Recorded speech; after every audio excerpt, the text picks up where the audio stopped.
Hello, everyone, and welcome back to the latest episode of JKL Media, where we're continuing our time-traveling tether talks of the series 12 Monkeys, and we're getting into the third season now, and we're talking about the second through fifth episodes, and those episodes are Guardians, Enemy, Brothers, and Causality.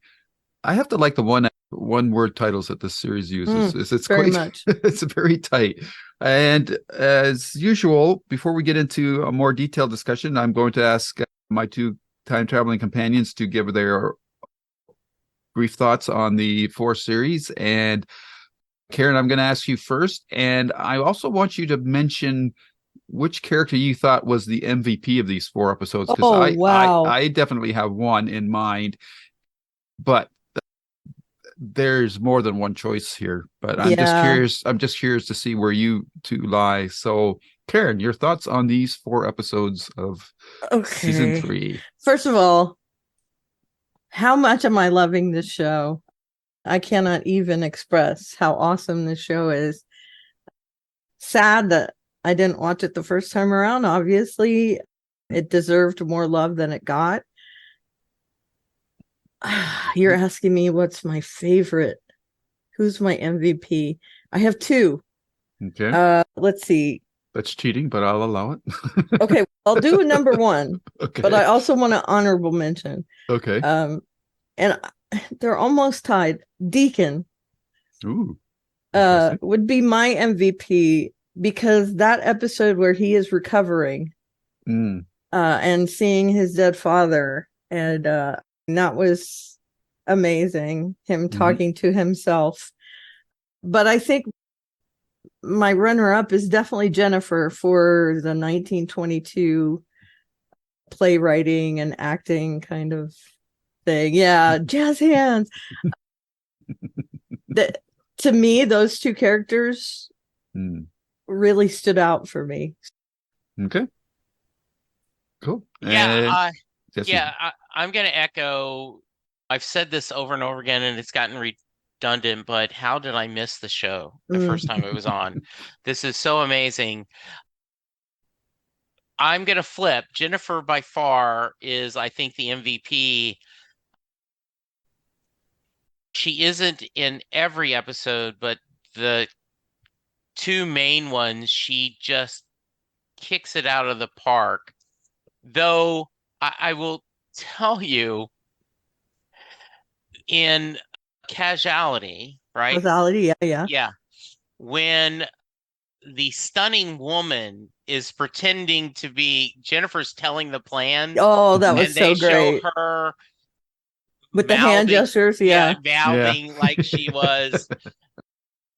Yeah, I just think Emily Hampshire is amazing. And that we'll get to the specific, but when Cole is so focused and she is so hurt, like, why do you guys took so long? And then when they flip back and they get a chance to redo, and they both remember everything, right? And she's well, that's better. Yeah. That's better. So good. Yeah. I love her. There is when you're confused, okay, which Jennifer is this?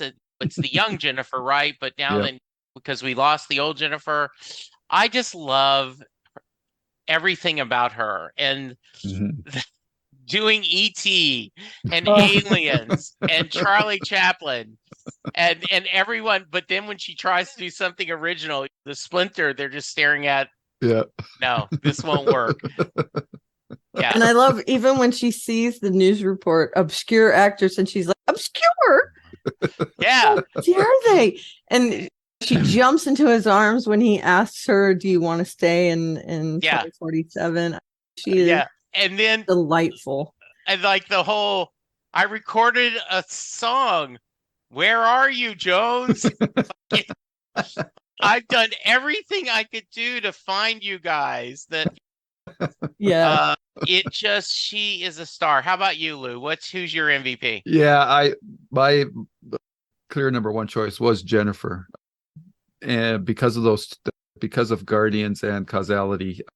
I just thought that this show just really does so many things, and it's so flexible in its format, because Causality is such a hoot. Like the whole Jennifer playing her mother, and just the 1989 vibe, and the way they're dressed. Everybody looks good except Cole. Yeah, makes me cringe. Yeah, it's just, yeah, she just goes across all the pop culture references, and yet her pain, her hurt that they took so long to get to her, and they don't really consider her part of the main team and all that. You just can't help but feel bad for her. I just thought she was really good. For second, it's tough, but I didn't like the Deacon episode, but I really thought that Cole went on a hell of a journey over these 4 episodes. Yeah, that's true. Like he ended up killing his brother, and when this series, is anybody ever really dead now? But the way that went down, and Ramsey's plea not to do a reset for him, that's got to be tough. And then for Cole to find out that the witness, though I still don't think the witness is really the witness, is their son, that's really tough to take too. So yeah, this series really, I like the season 2 finale and the season 3 first episode. I think we're still like elevated above these episodes, because that was such a game changer for the direction of the series. And now this one is building up the mythos again. But yeah, you just can't help but be entertained by all these characters. Every character gets a really good arc. Even like the elegant lady, like now she's come to the forefront, doing her Loki bit, I guess you could say, from the one of the Avengers movies, where she's allowed herself to be captured. It's just really entertaining, and the show just continues to make you believe in what these characters are doing, because the motivations are properly laid out while they're doing, even if it goes totally against what you think they would do originally when the series has started. I'm jumping around here. If I could, sure. I want to talk about, and yeah, we are jumping around, but right, Jennifer loves Cole. Yeah, but she has no, otter eyes, but she has no illusion that Cassie and him are in game. Yeah. She doesn't, she loves him, but she's okay. And she seems worried about him. Yeah.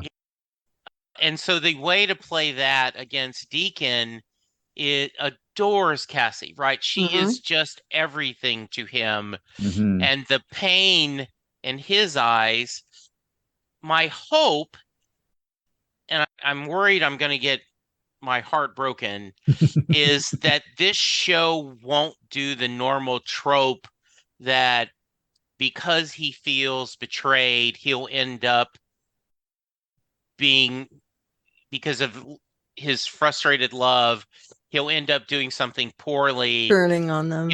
Turning on them. Because I think he just understands where it is, and he has this love for her that he knows is just not possible. And he appreciates the fact that they at least had something together. It may have been just one night, and they have a deep affection for each other. And his redemption story, going back to that episode where they were going to try to have him killed, and him like, good on you, mates. I respect you guys for doing it. Didn't work out now for let's you. Move on. Yeah, all right, move on. Bygones, right? It's just, what a great arc by a wonderful actor. Did you get a little bit of a vibe that there was something going on between Jennifer and Deacon? Yes, during that which I would love the idea, right? Yeah. And like, sorry I killed you. Yeah. And and this and him And then let's not even talk about Jennifer's dad and seeing that. Yeah. I wanted to watch 15 times in a row Jennifer giving this whole steam, and then Katerina, that's actually a pretty good plan, right? Like right on. A pretty cogent plan, yeah. And Jennifer is just like she'd gotten an A. Yeah, she jumps around. It's so good. Yeah. She's so happy to be part of the team. How can you not love Deacon carrying around Jennifer's purse? Yeah. That was amazing in Causality, where first Cassie is her assistant, and then the next day she comes in and Deacon is her assistant, and he's like, yeah, she got a little bit of the brown bottle flu going on, and it's so funny. Deacon in his Miami Vice suit. Yep. Yes. And then I love the idea, right? Like he's like, hey, I want to time travel. I want to that was so great when they were it was like in their minds what they were going to do, and it was Cassie and Cole standing there, and then it goes back to Jennifer and they say, yeah, I think Deacon should go too, and then it switches back and Deacon's in back of them now. It was so great. Just and we talked a little bit about in our Babylon 5 episode that JMS says you've got to do different tones as a creative person because that's how you stretch. This series is not afraid to do something incredibly comedic, something tragic, something horror. It's just really fun. Yeah. None of these episodes were like each other, but they all fit together really well. And that's the strength of the series, because you could tell the story and it could be like grim, like unrelenting grim. It could be kind of like Battlestar 5, or Battlestar Galactica, the remake version, which was relentlessly grim. It had humor, but it was very dark humor. This one, like that 1989 episode, was just a hoot.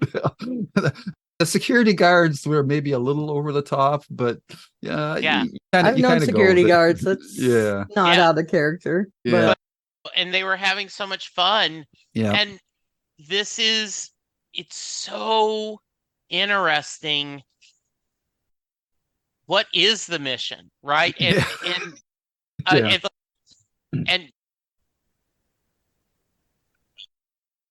Ramse saying, if you let me kill her, none of this happens. Yeah. Right? But I don't know if that's true anymore. Yeah. Okay. If I can say something right now. Please. Go ahead. That's one of the frustrations for me, is that who do I root for? Because right now, Cassie and Cole are the villains. They are stopping this from ending by keeping the fact that their son is the witness to themselves. Yeah.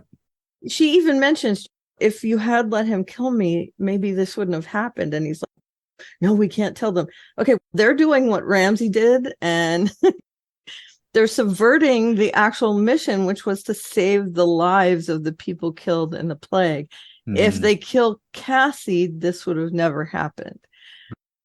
We don't know that for sure, but they're becoming that person that we hated Ramse when he did it. He was the villain, and now they're doing it. So do I root for them to hide their son so that this can perpetuate? Do I root for Jennifer? Do I root for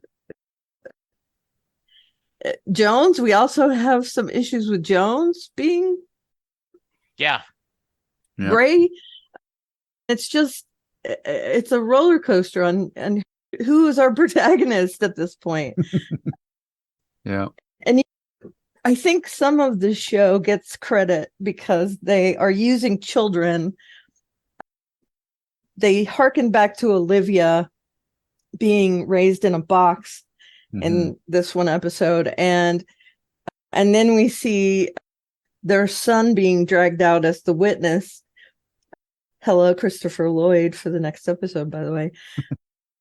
So we see, and we also saw Jennifer as a child in these episodes. Yeah, So that actor was great. So great. Oh, that is. Yeah. And like, yeah. And just such that 80s episode is a master class in editing. Yeah. Right. Yeah. So good.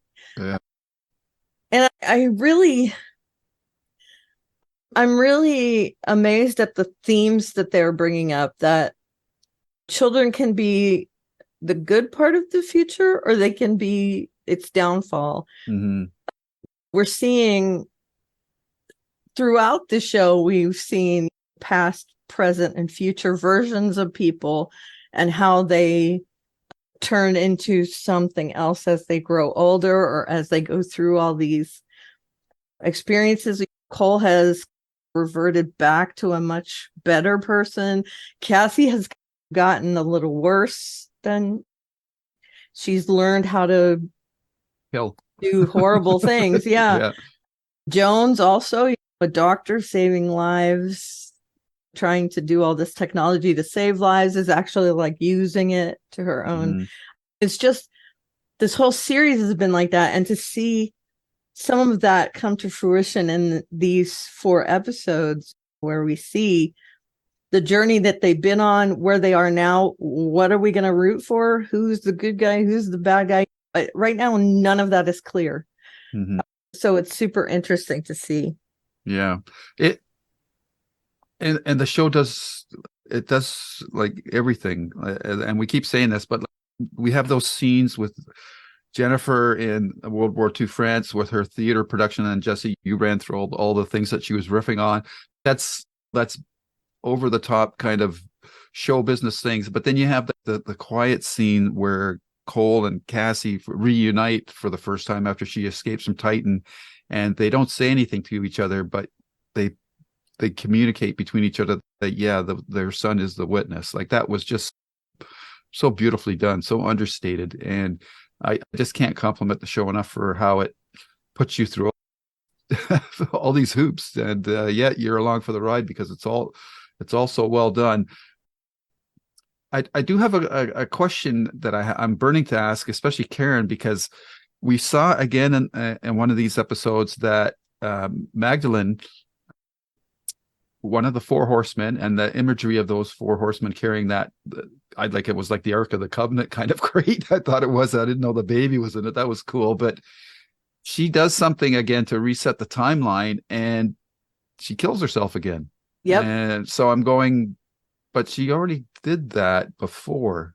So now she's killed herself twice. So is she cloning herself, or what? Or is that a paradox? Or no, it's just a paradox thing. Her future self goes back and resets the timeline, which means that now her path has changed. There's no use for the future her anymore. So she just kills herself. And the past self now has a different path. She won't be that Magdalene anymore. Okay. Is this going to become like a running gag through the series? I don't know, but it's a very timey-wimey thing. It's very theoretical. I do think it's the whole, here she is, and she goes back to the past, and now then this person doesn't exist anymore. And so if they go that, there'd be 2 of them. Right. So when you travel back in your own timeline, and it looks like this splinter technology, if you go back on your own timeline, there will be 2 of you. So that's a one-way trip. You have to kill yourself. And that must happen enough that they say, thank you for your sacrifice. Right. Similar to thank you for your service. This is something that happens routinely. And what I kept thinking is this makes them almost impossible to beat, because they can always go back and say, okay, unless you kill all 4 of them at the same time and do not give them any chance whatsoever to splinter and say, because I like, you're not going to die this time. I thought that was great. And then goes back and like 3 months later, okay, they know we need to leave, and they're like, okay, and it's so frustrating, because like, how are we going to beat these guys? They almost have to blow them up. Yeah. Yeah, that they even mention, as long as one of us is alive, yeah, we can protect the witness. Yeah. So that is super interesting, because how are they going to do it without killing their son? Because they're always with him. So yeah. There's a huge conundrum there. That actress is awesome, by the way. I love Hannah Waddington. Oh, I do too. Yes. Waddington? Yeah. Whatever her name is. But yeah, she's great in this. And one of the things I like now is that we have that touchstone. It's used several times in this. When your timeline changes, you get a little nosebleed, because I'm assuming your brain is being rewired in some way. We saw that with Olivia when her timeline was rewired a little bit by what they did with the painting in 1989. And then when Magdalene reset the timeline and they all got jerked back to where they dropped into 1922, they all had bloody noses. And so now I'm guessing that's going to be our little wink to, hey, something's been reset. Okay, so let's concentrate for a little bit on Cole and Ramse and that story arc, how that played out. And Ramse is so driven to rescue his son, and then it's all capped off because when he actually is reunited with his son for the first time, his son is much older and his son is dying. So he's gone through all these obstacles, does finally reach his son, but then he has to do like a mercy killing to put him out of his pain. And even for Kirk Acevedo, he's getting to show a range here in this series that I've never seen him show in other series. And then he's so driven to get rid of the witness that he goes to that hospital and kills the wrong girl. That was just done really well, because I didn't think it was Cassie. The fact that he didn't even say, hey, and let her turn around or something before he shot her, it was like, wow, that's like the show. I'm uncomfortable with it at times, because violence wise, it can be somewhat more graphic than I'm used to seeing on a TV series. But I guess they're just doing that to drive home the points where characters are making it's decisions that they can't take back, or the price of what they're paying for the decisions that they're making. So from that perspective, it was well done. And then all the stuff between Cole and Ramse, where Ramse keeps lying to Cole, and then Cole says he knew really from the start, and the final shootout. Jesse, I thought that whole arc played out really well, and I'm interested I'm really curious to see how they're going to play that going forward, if they do, in fact. I did not understand. By the way, I agree with you, the storyline. I did not understand the connection to the young Ramse and Cole and that food bank, and the connection, why that was significant. I understand that was one of the first times he saved him, but I didn't understand the situation of why that was important. When I finish, if one of you can explain that, I appreciate it. This is a payoff from all the way back when Ramse lost the love of his life that he thought he had lost a long time ago, and then lost his son. And then his son was taken away from him. He thought he was dead. I'm going to kill. Like, him and Cassie were bonding, the enemy of my enemy. And then to get the reveal of his son as an adult, and his son saying, "You're always ageless to me," is so heartbreaking. And so he, at this point, has so much anger. It is all about revenge. I am glad that we show that Cole had enough awareness that I knew something was going on, but I wanted to trust you. I think of that great scene, right, where the adult Cole and was it Cassie sees them meeting at the orphanage, right? And this they have been brothers ever since. Mm-hmm. And gosh, so well done. The idea that to sell this, you're going to have to hurt. And she's like, okay. And all this elaborate we just need to, if we kill Cassie, the dominoes stop.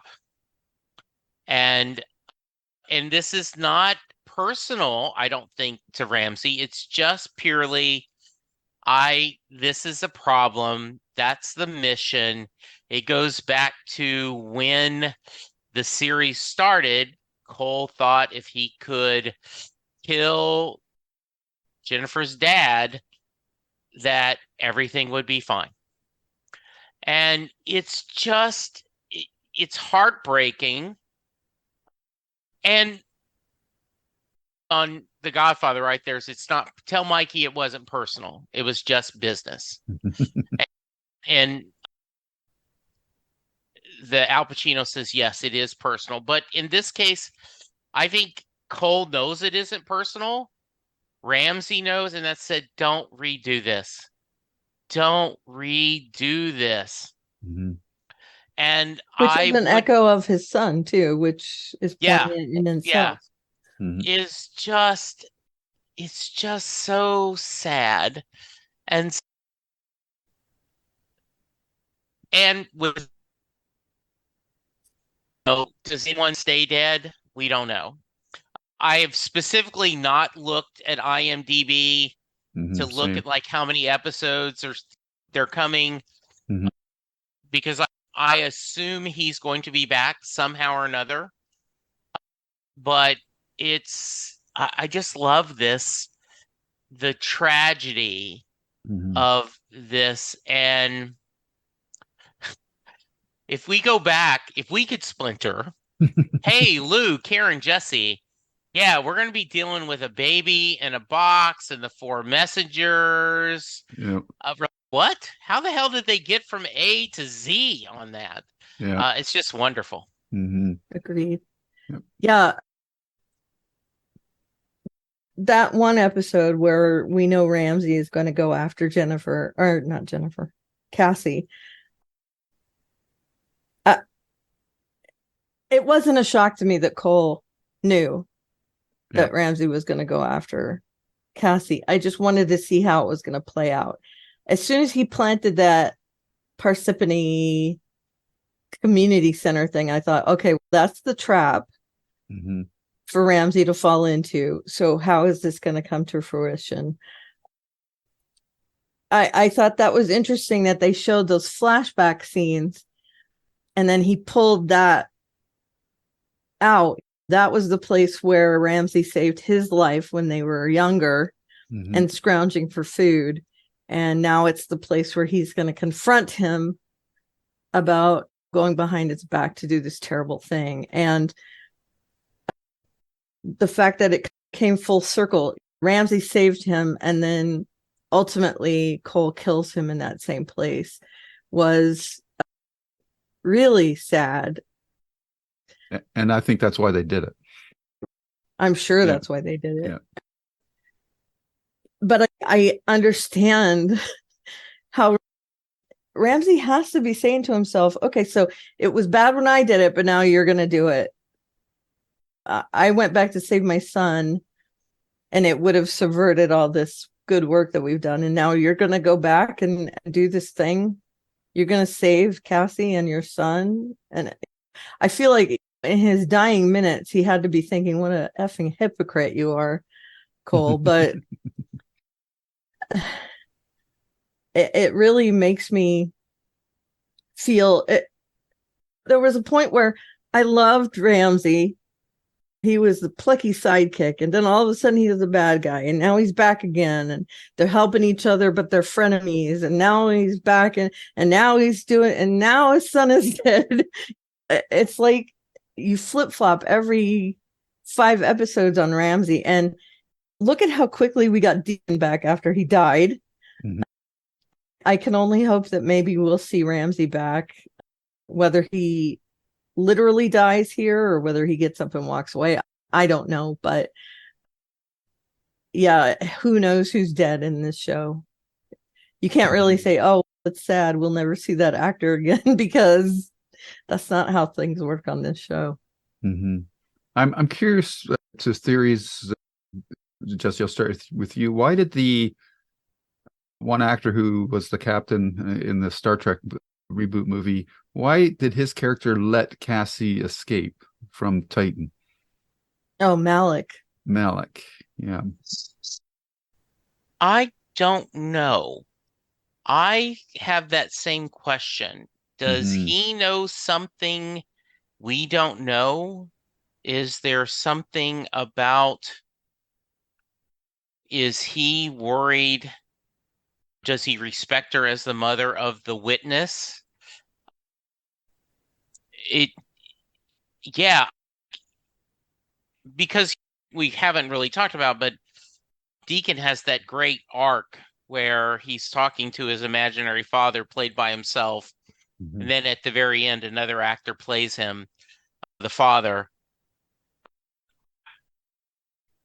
I assume there's a motivation that will be revealed later. Yeah. Of why, but at this point, I have no idea either. Do either of you have a theory? Karen? I don't know that I have a theory. I do think they're planting little notions as to why he could have done it. The pallid man does mention that there are people that are starting to not believe in their cause. Mm-hmm. And we do see Malik doesn't just halfway do this. He kills some acolytes, letting Deacon and Cassie escape. He makes sure that they escape. So there's definitely a driving motivation for him, whether he's found something out or whether he is. I don't think his motivation has anything to do with the army. I think he has another motivation. He's found something out, or he's coming to understand things are different than what he's been told. I do think it's working against what the army is trying to do with the witness. So I don't think he's trying to play into trying to do this kind of causality thing with her. Yeah, I would like to think that he is being like the mole on the inside kind of thing, knowing that the witness has to be born, but then really getting in his conscience, we shouldn't have taken her child away. Or I want to see that kind of happen. I'm hoping that's where it goes. Mm-hmm. Yeah, that's my feeling, at least. Yeah, we need to see his origin story. Obviously, my wild theory is that somehow he is working with Cole and Cassie. but we'll see. Interesting. Yeah. And is he somehow related to them in this timey-wimey way? Right? Everyone does seem to be tied to each other. Yeah. So we'll have to see. We don't have enough info yet at this point. No. One thing that I've left out that I wanted to come back to with Jennifer is her decision to block out the photocopy page, which would reveal the identity of the witness. That was very interesting, to say the least. And is she doing that because of her being a primary? She thinks that having that revealed now will cause everything to fall apart, or is she just doing a simple human action, Karen, that we've seen all the other characters do in the series, putting their personal interests above the bigger picture kind of thing? Jennifer's been pretty big picture for the most part in the series, so this moment of her doing this was a big point and a turning point for her character, I think. Yeah, I I think that it might have been a lot of both, to be honest. We do see her also in these 4 episodes drawing, getting lots of visions, trying to reconcile what she's seeing with what's going on. I think that's part of her trying to help the team in whatever way she can. She is very much trying to solve whatever the timeline is telling her in her head. So when she does see the word, which is what they're calling this map thing, she reads it. She is devouring what's going on in this map, trying to reconcile it with what's going on. And when she does make that connection, I think there's a part of her saying, oh, okay, I get it. I see now where all these connections are being made, but it's not going to be helpful to the team as it is to know this. And I also have this really deep loyalty for Cole. And I don't think it would be in my best interests to allow this to be known. And I do think that's a huge motivating factor for her, is that she wants Cole's approval. And so revealing that the witness is their son would definitely put her on the outs. Definitely. She feels like she's just been let into the team. Yeah.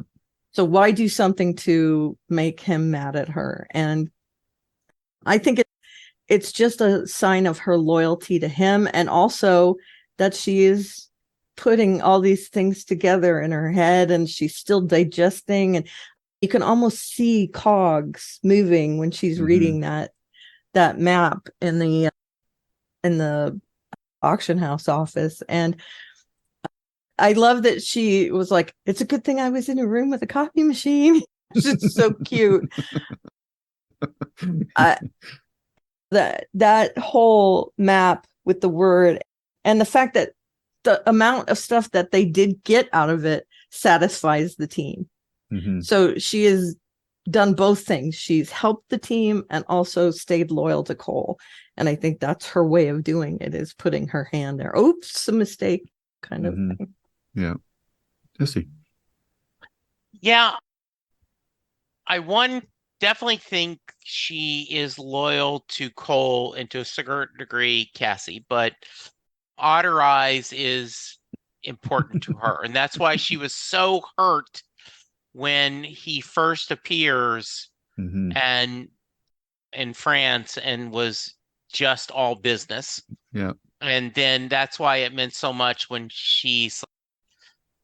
we were here and he applauded her ship, and she's like, much better. and she's forgiving. She has a good heart. Yeah. So the initial thought is she's doing this for Cole and to a certain degree Cassie. The other thought that Karen got me thinking of is because she is a primary, and because she has all these voices in her head, does she know, either consciously or subconsciously, that it's not good if they know what's going on, right? There are certain things that will come out poorly if I reveal.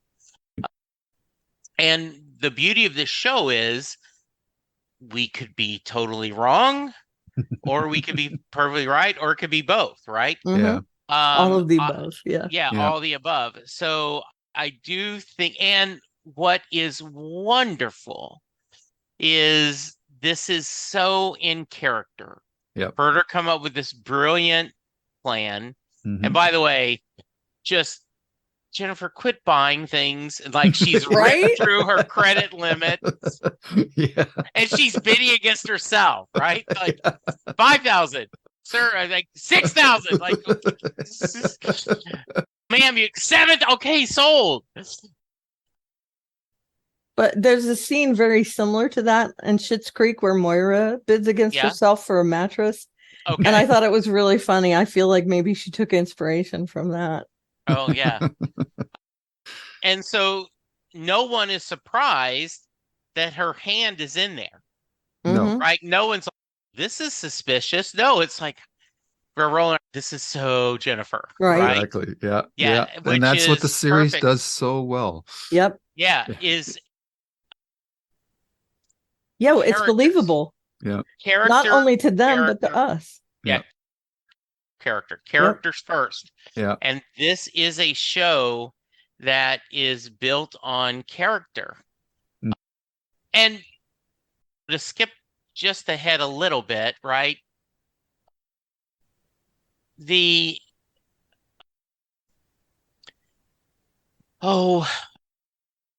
the striking woman. What we've got to got a Olivia. name for it. Olivia. Yeah, Yeah, Olivia, Olivia. right? Yeah. How fascinating is she become as a character, Mhm. right? Mhm. Is she still the villain? Maybe. Mhm. Is she not? Maybe. The scene where, Cole, I know she's gonna thrive on pain. Yeah. Right? Like she says, I'm never so uncomfortable as when I'm comfortable. Mhm. Because I'm like, you don't have a chair for her to sit down in that cage. You don't have a cot. Yeah. I guess they have a bucket for her to use the bathroom. They know that she is superhuman, so it's not like Yeah. she's gonna damage herself by sitting in No. there. So, yeah. Yeah, but it's like, can you at least give her someplace to sit? And then the idea that she is in her own way metahuman, but Mhm. when she goes, you left me in that lab. Yeah. I was a child with a Nazi scientist, and you guys went, okay, got to move on. Yeah. Is so, wow, I would be mad too. Maybe you're right. Yeah. Yeah. Yeah, but still. Yeah. I love that scene where Jones just is torturing her in the splinter machine. And Hannah, that was brutal, right? Yeah. Yeah. And Hannah stops her and says, this isn't the way to do it. And she does give them that hint saying, I was raised in a box. I don't want to be in a box. And so them torturing her, putting her in this big open cage, none of that's going to work. So Cole blips her back to a couple months ago and puts her down in this little root cellar with all these rats and things. And and she eats the rats. And gross, right? Yeah, it was very gross. And but I don't think she is broken, to be honest. No. I think that didn't phase her very much. She's playing into the whole thing. Yeah, because she has information. Yeah, and that's what her and Ramsey.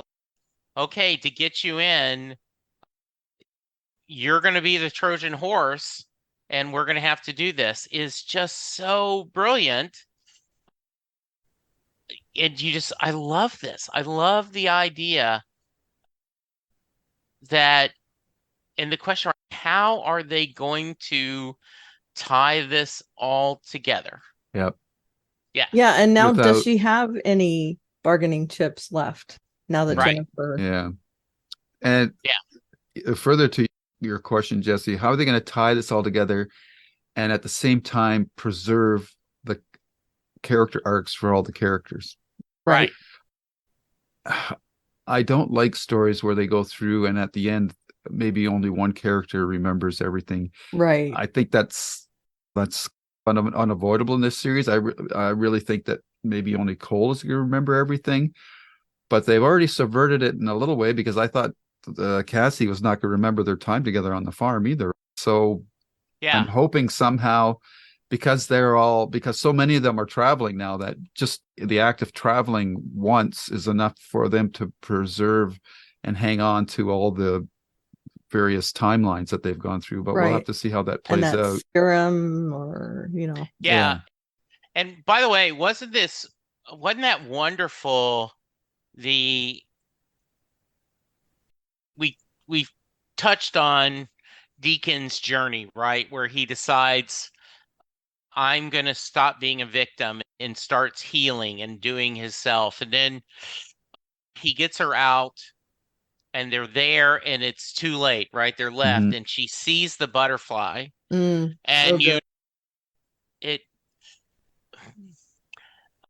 right through time and space, their love is, let's do a Lost, right? The whole, you're my constant. Yeah. You're my constant. Yeah. And I just love that they now have, and when Cole, after he kills Ramse and he sees Jennifer and doesn't know, not Jennifer, Cassie, she doesn't know who he is. And he's like, I don't know if I can do this alone. And then when the next scene they see each other, you're like, oh, these two crazy kids, they're getting together. This is so awesome. Yeah. Yep. Outside of Fairfax County Hospital, by the way. Okay. It made me roll my eyes. Number one, Fairfax County is one of the largest counties in the entire United States. Okay. If there was a Fairfax County hospital, it would be as big as a whole town. There is a Fairfax hospital, though. Okay. But it's weird to see places that you've lived on TV and stuff. But it's a different timeline. That's true. Maybe Fairfax County isn't that big. Yeah, who knows? Yeah. The other interesting thing that's come out here is with the last scene, we finally see the child, the witness, and the show has also planted the seed that they are raising the witness by putting him through various time periods. So that means the show could go anywhere now, anywhere. Like any time period. We're not just going to be bouncing around between the 80s and the 2040s anymore, or 2160 or whatever it is. So that will be interesting to see out how far back they're going to go, or how far into the future they're going to go. Like they just keep changing the scope of the series, but it doesn't feel like scope creep. It just feels like a natural evolution of the storylines. Yeah, it's really well done. I'm shocked at how good this series is, but in a way I shouldn't be, because Terry Matalas did a fantastic job with the third season of Picard, rescuing what I thought was a really bad series and pulling it out of the dumpster fire that it was the first two seasons. So what he's done here, and it's just a sin that more people haven't watched or talk about this series. It's just never mentioned there, really, and it's really hard to understand, because I guess on the surface thing, like, it comes back to our initial reactions of the series lead, of how we were complaining about his scruffy look, and that just doesn't generate audience interest. They want the stereotypical square-jawed, handsome dude, and that's not where this show was going with that. So it's a very interesting decision by Terry Matalas. I'm wondering if he would go the same direction if he were to redo this show with a bit more intelligence and or experience, I should say, experience about how TV audiences, for better or worse, have certain expectations that need to be met in order for a series to be successful out of the gate. Yeah, and he doesn't have to worry about that with Picard, because those are established characters that he got to take care of. The audience buy-in was already there. The series has to earn it because it's new. So. And it has with us, because we forced ourselves to stick with it. Yeah. And now Cole is a guy. He's not the weirdo that's all scruffy and is out of place. He is Cole. Yeah, for me, it's like just getting used to the Centauri hairdos from Babylon 5. Or the fact that there are puppets on Farscape. Yeah. Yes. After a while, you forget Rigel is a puppet. He's just a character. Yeah. And the same thing, I don't see that at all. I just see them when he looked so good in that, when he's clapping at Jennifer, when the period close, I don't even see the, oh, come on, shave up. Yeah. And I think partly them making the joke about him having the razor also helped sell that. It's like, okay. Yeah, we know he's scruffy. Yeah. And I love the butterfly thing. Is that going to be our Yeah, White Rose. Lotus. Yes, I think so. Yeah, Yeah, for sure. I think so. Yeah. I love how we're all on the same wavelength. I start to say White Lotus, you say White Lotus, he says White Lotus. Yeah. So good. Yeah. I think that's all I had for these episodes. Is there anything that hasn't come up with them that you guys wanted to mention? Jesse, do you watch it twice? You must have notes. Yeah, Still knowledge. I love the Deacon. One of the things I like about this is they know what is happening some of the future. Mm-hmm. And like Hannah's like, okay, we need to worry about something at Deacon. You're the head of security now. Mm-hmm. Like I used to be, but now I'm not. You talked about, I do think the security guys were great comedy relief. Mm-hmm. The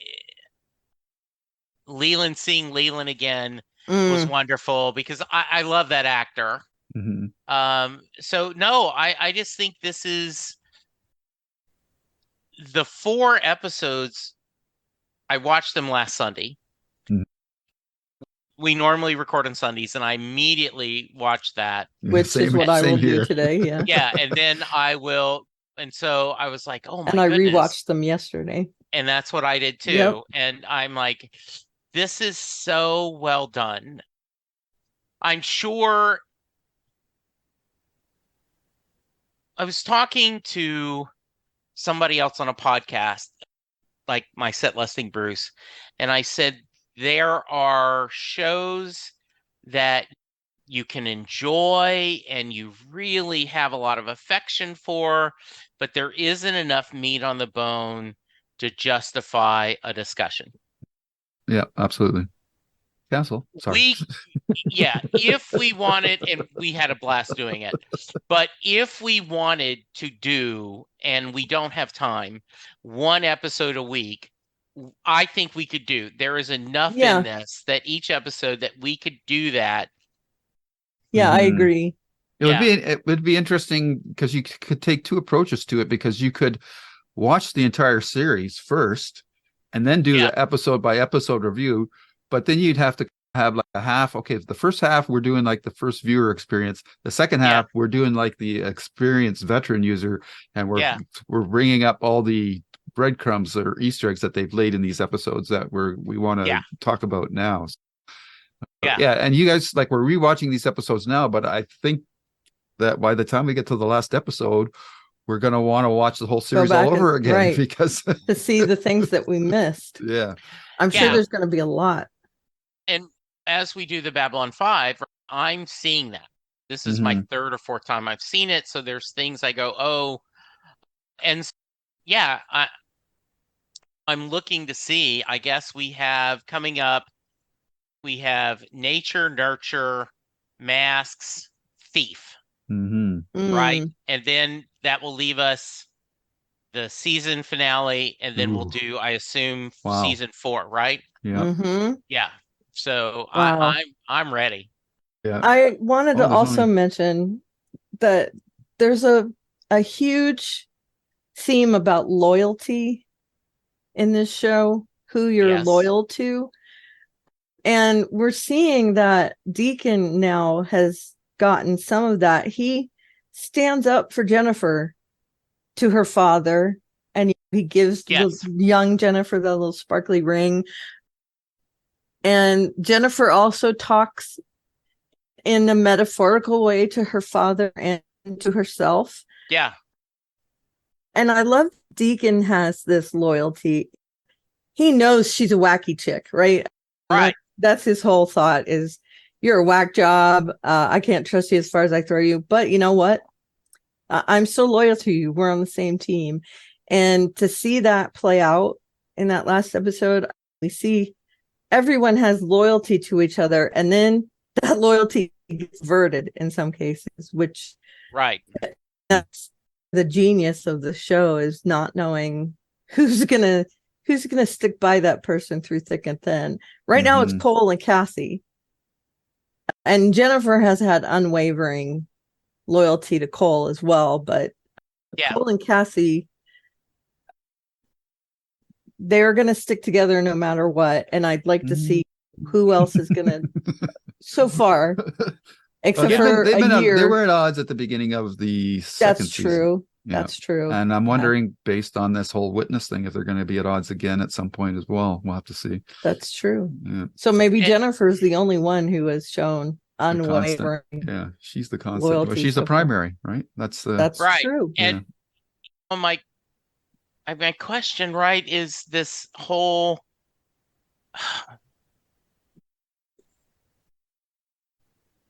where are we going to end up? What do we do? The beginning is the end, and the end is the beginning. Yeah, exactly. And they've told us that.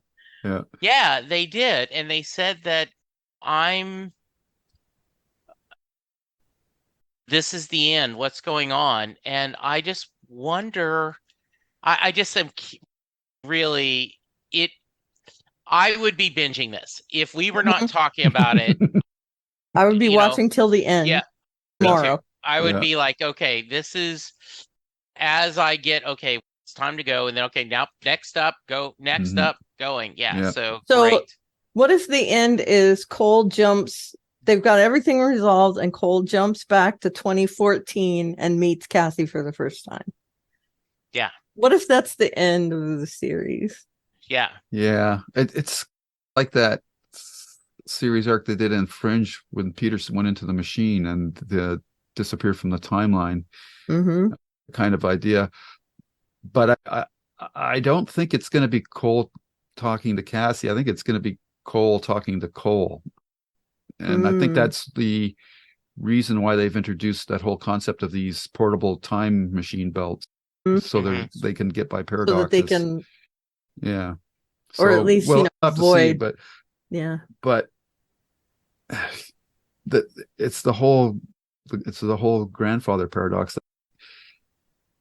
Even if the older Cole tells the younger Cole, don't do this because of this, how can the younger Cole make that right decision without having gone through everything? So I can't. So that's going to be interesting. I don't know how they're going to solve that, and I'm sure they are, but it'll be very cool to see how they I have a feeling that the show is going to end up in 2014. Yep. Because they have said that to us, in effect. Yeah. Right? The beginning is the end and the end is the beginning. So. Or could it be just as simple as Cole turning down Katerina's offer? Could that be it? I don't know. But I just wanting to speculate on the end of the series is one thing when Jesse, you just read off those episodes, I didn't realize it, but this season's shorter than the first two. The first two had 13 episodes. This one only has 10. So we're actually further ahead in the series than we thought we were. And season 4 has 11 episodes, but the last two are part 1 and 2. So we're going to have to do those as a separate. I think so. Whatever the schedule goes, we might have to do an extra episode or something to position ourselves for that. But good. Wow, we're close. Yep. What, 1, 2, we're 3, edging up on it. We're about a month away from finishing. So 4 absolutely. more podcasts or something like that. Yeah, that's great. Woo. Yeah. Ooh, perfect. Man, so glad you picked this. Sci-Fi did not treat this show. No. If you look at the dates, they aired them in little bunches to get it done. Out of the way. Yeah. Here's 4 of them. Here's 4. Here's 4. To fill a dead zone in their schedule or something. Yeah. Yeah. So I think that's a lot of the reason Sci-Fi didn't really do much to help this show. Yeah. And that's a big part of it. Yeah. Sad. Yeah. Sad. All righty. So I'll just go around the horn one more time. Karen, any last thoughts? No, so good. I cannot wait to rewatch this. So let's go. Come on. Jesse? Let's finish it up. Yeah. Team Jennifer, just so amazing. That actress just brings it every time. Yeah. When it's sad, we know her ending. We know that she is. Or do we? Well, are they going to change her life where she doesn't? But right now, and just she's just bringing it so much. Yeah. Huge props to Emily Hampton. Yeah, just everything it is. And when I don't know, not spoilery, but if you go to IMDb, because I was looking to see the little examples, you're like, holy crap. When they give a summary, you're like, man. So yeah, this is going to be a lot of fun. I'm buckle up for the end ride. Mm-hmm. It's going to be a great month. Yeah, for sure. All right. That wraps up our roundup of these episodes. Before the tether snaps on us one more time, Karen, can you tell people where to reach you? Sure. I'm at Oliveria on the various social medias. And in my Twitter bio, there is a link to my blog, alliesstuff.com. And the landing page has a bunch of links and other fun stuff. Cool. Jesse. Yes. I am at Jesse Jackson DFW on the Twitter machine, aka X. And I am just special shout out as of recording this. It is John Hyatt's 71st birthday. And on my Perfectly Good podcast feed, which is the podcast I do with Sylvan Groth, where we're going through every John Hyatt song in alphabetical order, we have a special birthday card where we had multiple fans send in voice messages talking about John Hyatt's music and what it means to them. If you want to hear some people talking about John Hyatt's love, check that out. And we will be back next week for more fun. Mm-hmm. Yes, we will. In the interim, you can find out our already recorded fun on YouTube at Lose Reviews, where you find episodes of this podcast under the JKL Media playlist. As well, we're doing Babylon 5. I have some writers podcasts and Stephen King podcasts there. On Twitter, you can find me at Lou W. Sitzma, SYTSMA. And for now, the tether is snapping. Take care, everyone. Behave yourselves, and we'll talk to you next week. Bye-bye. Bye. Bye. Insane. Awesome. Whew.